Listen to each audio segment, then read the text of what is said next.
यहाँ पर देखो मैंने ले लिया है सी फिश, यानी कि जिसको सूखा फिश जो सूखा मछली बोलता है, जिसको बंगाली में शुटकी मछली बोलते हैं।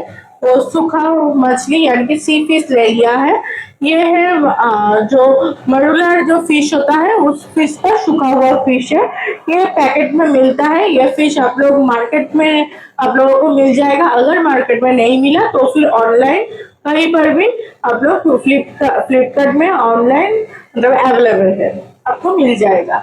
ये फिश पहले ही मैंने पैकेट किया हुआ फिश मैंने ले लिया है, इसलिए देखो पूरा क्लीन है ये फिश। अब इस फिश को मैं गर्म पानी में पहले बॉईल करूंगी। यहाँ पर देखो मैंने एक पतीला ले लिया है गैस पे, उसमें पानी देकर चढ़ा दिया था और पानी देखो पूरा बॉईल हो गया है। मतलब अब इस टाइम जो सी फिश है उसको इसमें ऐड कर देंगे। बॉईल किया हुआ पानी में इसको ऐड करके अब इसको पानी के अंदर अच्छे से डिप करना होगा।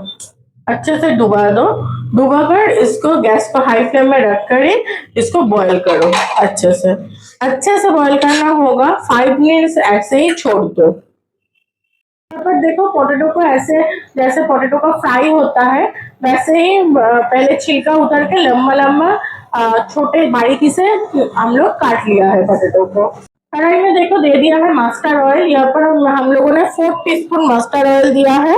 ये रेसिपी मस्टर्ड ऑयल यानी कि सरसों का तेल से ही होगा। अब पोटैटो को अच्छी तरह से धोकर मैं इसमें ऐड कर रही हूँ।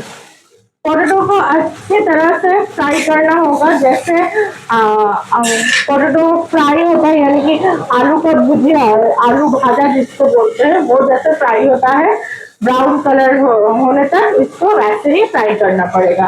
गैस को हाई फ्लेम में रखना पड़ेगा। इस टाइम हाई फ्लेम में रख के इसको फ्राई करो। और इस रेसिपी में ऑयल थोड़ा ज्यादा लगेगा, थोड़ा ही ज्यादा, बहुत ज्यादा नहीं बट थोड़ा ज्यादा लगेगा।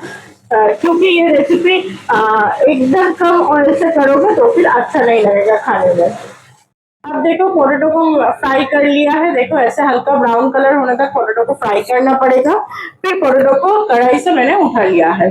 अब कढ़ाई में देखो जो ऑयल है पोटैटो फ्राई करने के बाद उस ऑयल में पहले ही मैं दे दूंगी जो लहसुन होते हैं, लहसुन की कली का पेस्ट। यहाँ पर लहसुन की कली का पेस्ट ही देना पड़ेगा। 1 टीस्पून के हिसाब से मैंने पेस्ट दे दिया है। अब इसको थोड़ा ब्राउन कलर होने तक फ्राई करो। अब इसमें ऐड होगा अनियन, यानी कि जिसको प्याज बोलते हैं, जिसको सामना भी बोलते हैं। यहाँ पर मैंने 2 अनियन लिया है और 2 अनियन को बड़े साइज का 2 अनियन लिया है। अगर छोटे साइज का अनियन है आप लोगों के पास तो कुछ ज्यादा लगेगा। बड़े साइज का अनियन था मेरे पास, इसलिए 2 ले लिया है। अनियन को अच्छी तरह से बारीकी से चॉप करके मैंने ऐड किया है। और जो एक खास बात है वो है इस रेसिपी में रेड अनियन ही यूज करना पड़ेगा। व्हाइट ऑनियन भी यूज कर सकते हो लेकिन उससे उतना टेस्ट नहीं आएगा। अगर आप लोग रेड ऑनियन यूज करोगे तो ही ज्यादा टेस्ट लगेगा। अब इसको भी थोड़ा ब्राउन कलर होने तक हम लोग फ्राई करेंगे, नहीं तो अनियन का जो कच्चा स्मेल है वो रह जाएगा। इसलिए थोड़ा ब्राउन कलर होने तक अनियन को फ्राई करो। देखो लहसुन और अनियन फ्राई हो गया है। देन उसको भी बॉयल फ्राई किया हुआ आलू के ऊपर हम लोगों ने उठा लिया है। अब यहाँ पर देखो जो फिश को हम लोगों ने बॉयल करने के लिए छोड़ा था वो फिश बॉयल हो गया है। अब पानी से उठाकर उसको रख दिया है।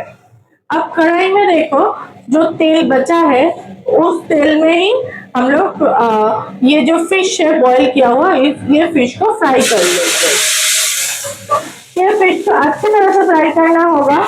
हल्का फ्राई करोगे तो नहीं चलेगा क्योंकि ये फिश है यानी कि सूखा फिश। तो इस फिश को अच्छी तरह से बॉयल भी करना पड़ता है और अच्छी तरह से बॉयल करने के बाद फ्राई भी करना पड़ता है। नहीं तो फिश का जो सूखा फिश का जो एक स्मेल है वो स्मेल उभर के आता है। इसलिए अच्छी तरह से इसको फ्राई करो। अब देखो फिश भी फ्राई हो गया है। देन फिश देखो ऐसे डीप ब्राउन कलर होने तक फिश को फ्राई करना पड़ेगा, नहीं तो फिश का जो एक स्मेल है सूखा फिश का, सी फिश का, वो स्मेल उभर कर आएगा। इसलिए मैंने अच्छी तरह से इसको फ्राई कर लिया है और अब कढ़ाई से इसको उठा लिया है। और कढ़ाई में फिर से दे दिया है ऑयल। अब इस ऑयल में देना पड़ेगा पहले ही जो मैं इस ऑयल में कुक करूंगी, ऑयल गर्म होने के बाद, वो है अदरक यानी कि जिंजर का पेस्ट। ये पेस्ट मैंने मिक्सर पे किया है, आप लोग चाहो तो सिलबट्टे पे भी कर सकते हो, लेकिन जैसे भी करो ये पेस्ट दरदरा पेस्ट नहीं चलेगा, सॉफ्ट मुलायम पेस्ट होना चाहिए।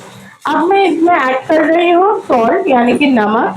नमक सिर्फ इसमें होता है थोड़ा, इसलिए ज्यादा नमक पहले ही ऐड मत करो। सिर्फ जब सुखाते हैं मछली वाले, तब उसमें थोड़ा नमक देता है ये लोग, इसलिए इसके अंदर थोड़ा नमक रहता है, इसलिए मैंने यहाँ पर 1 टीस्पून दिया है नमक। पहले ज्यादा नमक नहीं दूंगी, बाद में चेक कर लूंगी, अगर चाहिए तो बाद में दूंगी। और दे दिया है टर्मरिक पाउडर। टर्मरिक पाउडर भी 1 टीस्पून दिया है। अब इसमें थोड़ा पानी ऐड करना होगा, नहीं तो मसाला जल जाएगा, इसलिए अब थोड़ा पानी ऐड कर दिया है मैंने, मसाला को अच्छे से पानी से मिक्स कर दिया है। देन इस टाइम अब इसमें ऐड करना होगा मिर्ची का पाउडर। रेड मिर्ची का पाउडर यहाँ पर मैं ऐड कर रही हूँ। मिर्ची पाउडर थोड़ा ज्यादा ही ऐड करना पड़ेगा, क्योंकि ये रेसिपी थोड़ा स्पाइसी होता है। यहाँ पर मैंने बड़े स्पून के हिसाब से 1 टीस्पून रेड मिर्ची पाउडर दिया है तीखा करने के लिए। अब मैं दूंगी कश्मीरी रेड मिर्ची पाउडर। कश्मीरी रेड मिर्ची पाउडर से तीखापन नहीं आएगा, जस्ट एक कलर आएगा, अच्छा सा रेड कलर। और यहाँ पर मैं कोई भी फूड कलर यूज नहीं करती हूँ मैं कोई भी कुकिंग में, इसलिए मैं कश्मीरी मिर्ची पाउडर यहाँ पर यूज कर रही हूँ।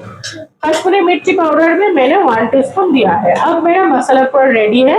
देन अब मैं दे दूंगी जो मैंने फ्राई करके पहले से ही रखा है, पोटैटो, अनियन, गार्लिक और फिश।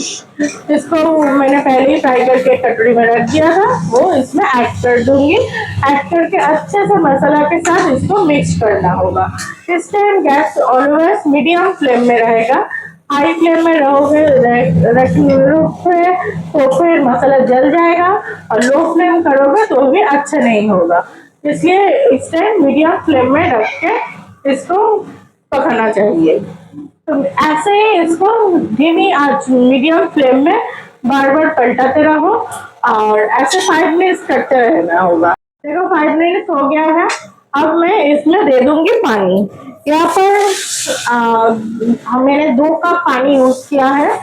इस रेसिपी में सब कुछ फ्राई किया हुआ है, तो इसलिए आप लोग सोच सकते हो कि कम पानी से ही हो जाएगा ये रेसिपी, बट ये सोच बिल्कुल भी गलत है, क्योंकि ये जो सी फिश होता है ये फिश मतलब ड्राई फिश होता है। तो ड्राई फिश में अगर थोड़ा पानी ज्यादा नहीं दोगे तो फिर ये फिश सॉफ्ट नहीं होगा, ड्राई ड्राई रह जाएगा, जो कि खाने में बिल्कुल भी अच्छा नहीं लगेगा। इसलिए इस रेसिपी में पानी थोड़ा ज्यादा देना पड़ेगा। तो यहाँ पर मैंने जो बड़ा कप होता है उसके हिसाब से 2 कप पानी लिया है। अब गैस को मैं हाई फ्लेम में कर दूंगी। हाई फ्लेम में करके ऊपर से मैं ढक्कन दे दूंगी। ऊपर से ढक्कन देके मैं 5 मिनट्स के लिए इसको छोड़ दूंगी ऐसे ही। अब देखो 5 मिनट्स हो गया है। देन अब हम ढक्कन उठा लेंगे। मैं अब ढक्कन उठा रही हूँ, देखो बॉयल आ गया है पूरा। अब इस टाइम इसको ऐसे पलटाना होगा, ऊपर का नीचे, नीचे का ऊपर कर दो, करके फिर से इसको ढक दो। और इस टाइम गैस को लो फ्लेम करना होगा, क्योंकि धीमी आंच में ही ये रेसिपी होता है, नहीं तो फिश जो है वो मतलब ड्राई रह जाएगा, सॉफ्ट नहीं होगा। तो इसलिए ढक्कन देकर इसको धीमी आंच में करके 5 मिनट्स के लिए इसको छोड़ दो। अब देखो 5 मिनट्स हो गया है। देन मैंने ढक्कन उठा लिया है। अब मैं एक स्पून लिया है। थोड़ा सा ग्रेवी में चख लूंगी इस टाइम कि सॉल्ट ठीक ठाक है कि नहीं है। तो मुझे लग रहा है कि थोड़ा सॉल्ट देना पड़ेगा, सॉल्ट थोड़ा कम लग रहा है, इसलिए मैं यहाँ पर थोड़ा ½ टीस्पून के बराबर सॉल्ट ऐड कर रही हूँ। अब इसको सॉल्ट को अच्छे से मिक्स कर दूंगी ग्रेवी में। अब पानी देखकर ही पता चल रहा है कि मैं आप लोगों को कि मैंने फर्स्ट टाइम कितना पानी दिया था। अब पानी पूरा ½ हो गया है, जितना मैं दिया था उससे ½ हो गया है। देन इस टाइम मैं ऐड करूंगी गरम मसाला। गरम मसाला इस रेसिपी में देना मस्ट है। गरम मसाला के बिना ये रेसिपी मतलब अच्छा नहीं लगेगा खाने में। तो इस टाइम ही गरम मसाला को ऐड करना पड़ेगा, क्योंकि गरम मसाला को देने के बाद इसको फिर से 5 मिनट्स के लिए छोड़ना पड़ेगा।